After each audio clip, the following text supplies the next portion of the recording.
اوس یو بل ټاپک دی، کله چې هم مونږ څه فیصله کوو نو په هغه فیصله باندې د نورو څه اثر وي. نو زه به تاسو نه یو سوال کوم چې تاسو له ټولو نه زیات اعتماد په چا باندې کوئ؟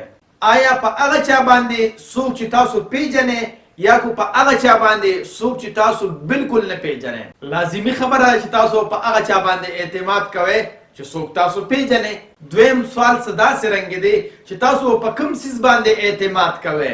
آیا په هغه څیز باندې کوم چې په ایډورټایزمنټ کې په میډیا باندې مونږ ته مخې ته راځي، یا په هغه څیز باندې کوم څیز چې ستاسو دوست، رور یا اعتماد والا کس تاسو ته ریکمنډ کړي چې دا واخلئ او دا استعمال کړئ؟ نو زما خو دا خیال دی چې مونږ په هغه څیز باندې اعتماد ډیر کوو کوم څیز چې مونږ ته زموږ رور، دوست یا قابل اعتماد سړی ریکمنډ کړي. لکه د مثال په توګه باندې مونږ کوم ډاکټر له ډیر ځو، کوم ډاکټر چې مونږ ته زمونږ رور، دوست یا قابل اعتماد سړی ریکمنډ کړي چې ګوره دا ډېر ښه ډاکټر دی، نو مونږ هغه ډاکټر له ډېر زیات په ډاډه زړه باندې ورځو. دا سوالونه خو لږ اسان غوندې وو، خو تاسو نه زه یو ګران تپوس کوم او هغه دا دی چې نور خلک په تاسو باندې اعتماد ولې وکړي؟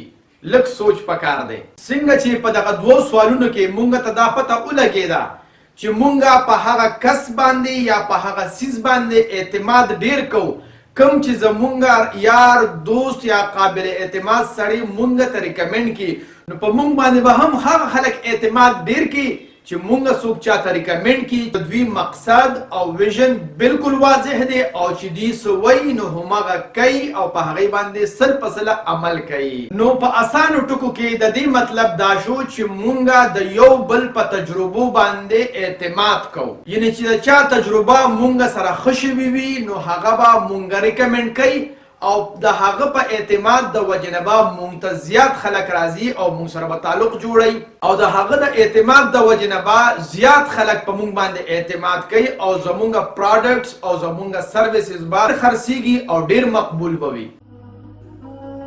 د خدای دپاره پښتنو سانونه وپېژنئ، ستاسو دپاره خو به ځان له پیغمبر نه راځي.